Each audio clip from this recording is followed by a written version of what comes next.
How the liver warns us it is overworked, and 10 early warning signs. These are ones you don't want to miss. I'm going to give you the top warning signs for it. Let's talk about the liver. Many people are experiencing this slow death of the cells of the liver. We're going to break down right now what is causing this. And honestly, some of this will shock you. By the time you find out that you have liver issues going on, it is oftentimes too late. Did you know that stage 3 liver failure means 80 to 90% of loss of function before you would have any idea that's even happening? The kidney works the exact same way. So these filters of our body, you have to lose 90% of the function of your organ before you even know it's there to have a major enough symptom to drive you into the doctor's office. I think we have a perfect storm right now. The number one fastest growing condition that I am seeing clinically or by interacting with millions of people online is fat in their liver that is speeding them down a path to liver failure. And alcohol is now not even close to the number one cause of it. We always thought it was alcohol. It is not. 25% of adults in the world, 25%. Name another condition outside of obesity and overweightness that has 25% of the world's population in non-alcoholic fatty liver disease. 25% at least. That's just the ones we know of. 2% of adults have alcoholic fatty liver disease. That is 12 times more cases for non-alcoholic, which means we are creating this by normal activities of our day-to-day, not just one substance. 12 times more cases now just from lifestyle factors. Now, before we get to the root cause of what's creating this crisis, let's go through the top 10 warning signs. This is how you know you're heading down that path. Number one, your triglycerides are up. Probably means your cholesterol potentially is up. Why is this the case? Your liver is processing overconsumption of food. So when we consume energy in the form of food, it is being used to light the fire that is our metabolism and our energy needs. And as soon as we reach the tipping point of, I don't need that much energy in food, the spillover ends up in the liver. And now it's tasked with store this somewhere. So it combines the sugar that you ate with a fat molecule to create triglycerides, and that is put into the blood and stored in the liver. Overeating is driving it. Number two, this is a big underrated one. There is tightness in your back, your rib cage, or specifically right behind the right side scapula. If you find yourself with some tightness back there or underneath the rib cage here, it gets kind of tight, or it can radiate into the lower back. And you got a lot of back stiffness upon waking especially.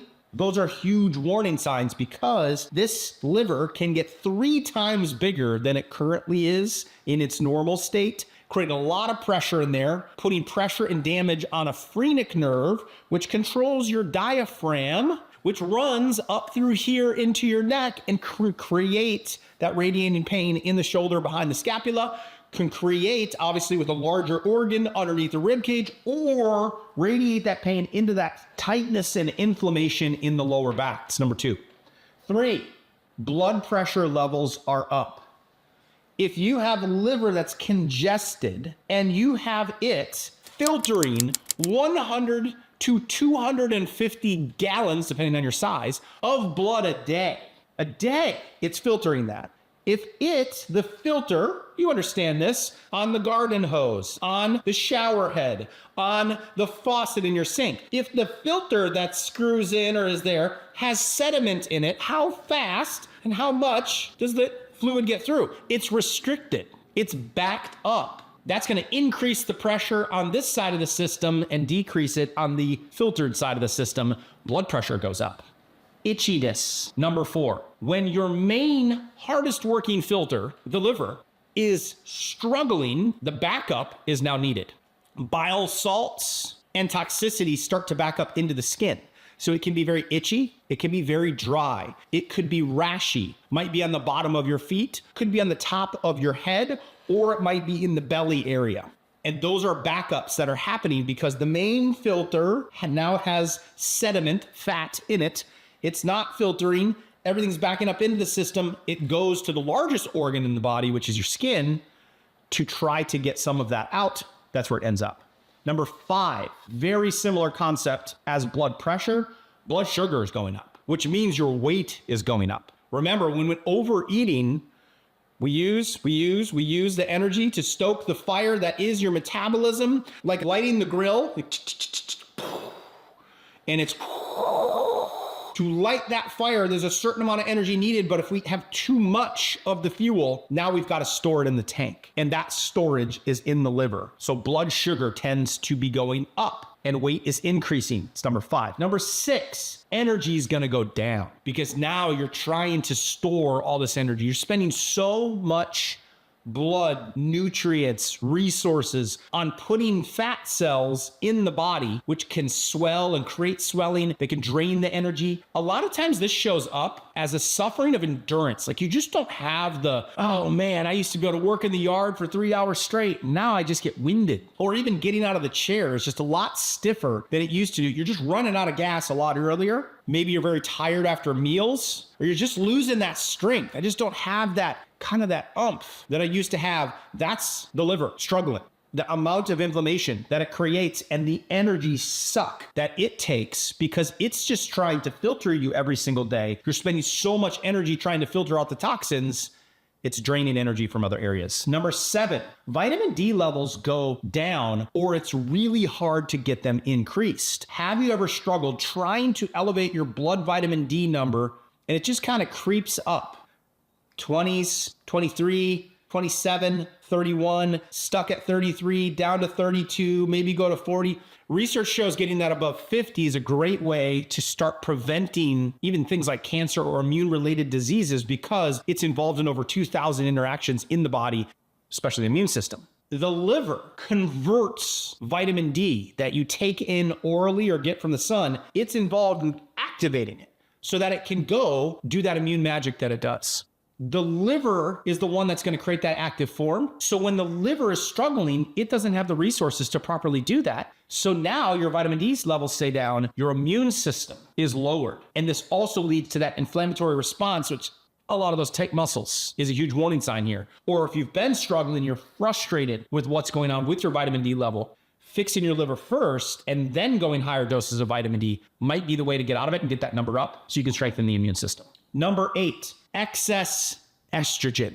The liver ends up holding on to whether it's the forms of estrogen we're taking in inadvertently. This might be through meats or hormone-laced foods like milks and different meat and dairy products, plastics, xenoestrogens, receipts at a grocery store, plastic containers, plastic water bottles. All of that has to be filtered out by the liver. A lot of those mimic estrogen in the body. Now, men, that means prostate issues. Prostate is enlarging. There is risk of cancerous cells, abnormal cells going on. Urination is not good. Those are huge warning signs that the liver is really struggling. The skin softens for men at that point. It can be very easy to damage and bleed. And it's not that women can't have that either, but a lot of times you'll start to see that sort of shiny skin, maybe some swelling into the legs. These are huge warning signs of excess estrogen in the system because the liver is now toxic. Now, women on your side, when it's excess estrogen, swelling in the legs, your main hepatic portal vein comes up through your leg, attaches right there to the liver. And that's what it's starting to filter out. Well, when the filter's not working well, we got a backup in the hepatic portal vein down into the legs. We tend to get that stretching. It can even be some of that expansion of those veins going on. We'll talk about that in a moment. Increased menopausal symptoms where you kind of fall off the estrogen cliff. There's an issue there. Constipation starts backing up the system just like it's backing up the veins. Those are some of the common ones that women will see because of the excess estrogen, because of the toxicity and the overworked liver. Number 9, along the same lines, keeping in the hormone vein, thyroid issues. The thyroid is dependent on the liver for the activation of the thyroid hormones. And if you find yourself in a spot of dry skin, of hair loss, of energy levels being down, or even racing of the heart and arrhythmias, Checking your thyroid is a very good idea, working with your doctor on that. But the liver is responsible for converting those thyroid hormones so that the thyroid can do its job. Oftentimes, the thyroid is not the problem. It's somewhere else, either in the gut or the liver specifically, that's driving that thyroid issue. So it is a very common correlation between thyroid-related issues and the health of the liver. And number 10, spider angiomas. These are red dots, liver spots, or kind of spider veins, maybe in the legs or in other parts of the body that develop that could be red and patchy. Sometimes it can be on the palms or on the legs, as I said, skin right above your waist. This spider-like veins, when you're backing up the system, the veins are distending. They're taking a hit. So you see the liver is the main shutoff valve, oftentimes, of the body.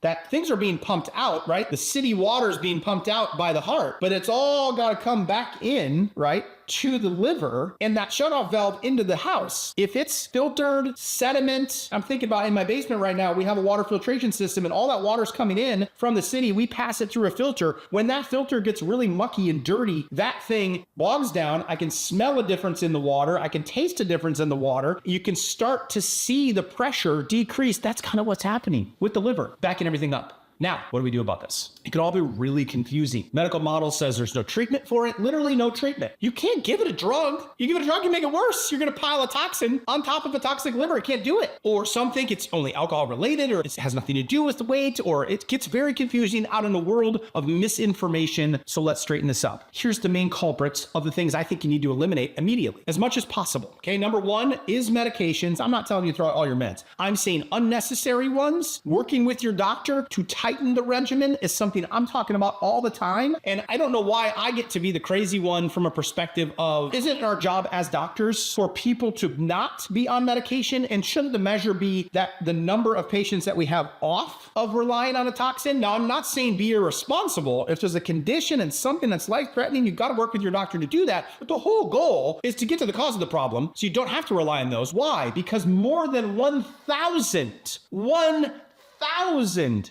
different medications cause liver damage. 1,000. Antibiotics, NSAIDs, Tylenol, cholesterol medications. Some of them literally have black box warning like cholesterol has had over the years with saying that, hey, you want to test your liver enzymes to make sure that this medication isn't damaging it. So I think we need to try to avoid those as much as possible, which means relying on fish or turmeric or something like that instead of pounding down Tylenol or NSAIDs. Like that's a simple shift that could take place. Number two, the standard American diet, the crap that we eat, right? It's the carbohydrates and the sugars. It's the rancid oils. It's the artificial fake foods. It's the processed foods, the crap, C-R-A-P, right? Carbs and sugars, rancid oils, artificial flavorings in ingredients, and processed foods. That crap, the food industry wants you to keep putting it in. As addictive as possible, as fake as possible, as tasty, as colorful, as it excites my brain cells to death, some of those chemicals do. And aren't even allowed in other countries, by the way. You can see my whole series of videos on this. From the perspective of you can't have these ingredients in other countries. They're allowed here in our fast food that we're eating all the time. They want you eating that in the morning, for a snack, midday, for lunch, late night. How many times can we put it in? So the wrong foods going in and overeating when you have rancid, congested oils, toxic fats, way too much of carbohydrates or sugars going in, and honestly, fake food that is not real, that does not decompose. You could see my McDonald's bag that is 10 years old, and it still looks like you could take a bite out of the burger. That's fake food. That's the crap we're trying to get rid of. But the food industry, the big food industry, doesn't want you going anywhere. And then number three, along those same lines, is what we're drinking. Now, obviously, we talked about alcohol, but that's only 2% of what we're referring to here as the cause. 25% of people have this. It's because of the foods we're eating, the meds we're taking, the drinks that we're having. Soda, directly inserting in fructose, which is like a liver bomb.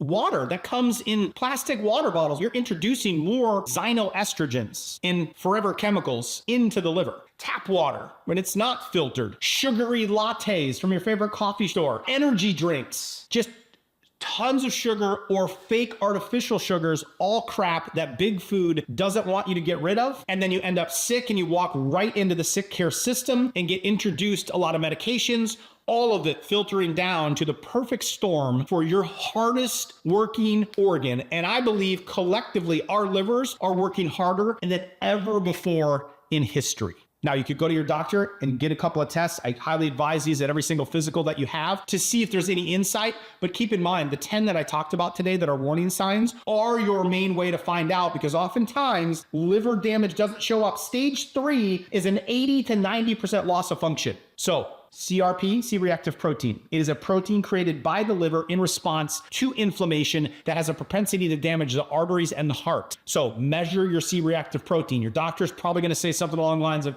you don't really need that, or we don't do that, or it's not warranting it. It's an easy way to look at inflammation. Do it. Why would we not do this? Okay. AST and ALT are your liver enzymes. Have a look at them. You could consider a little bit different, more distance out, potentially a homocysteine, looks at a little bit of liver or a little bit of inflammation at least. There's a couple other ancillary ones. I think your platelets kind of give you an idea of where inflammation's at in the body, but at least AST, ALT, CRP. So those are some you can try to watch. They don't always paint the picture. So pay attention to those 10 warning signs that we just covered. Now, what do we do about this? You can reduce fat built up in the liver by 43% in just 2 weeks. 43% reduction in just 2 weeks. So I made a video breaking that down. Check that one out as a next step, and consider joining a challenge to cleanse your system so you can get help, get direct correlation and coaching, taking steps through how do we start to address and help hardest working organ in the body. Is your liver screaming at you? Does the sick care system and the big food industry want to keep you right where you're at? And is it destroying all of our livers for a condition that now is impacting 25% of the population? I think it's something to get compassionate about. A little bit passionate about taking care of your most important thing you have, which is your body. You can't live here if you don't have it. And a little bit pissed off that no one's coming for you. It's your job to take care of your liver. Those are the warning signs. Check out the next video and join a challenge in order to address what do we do.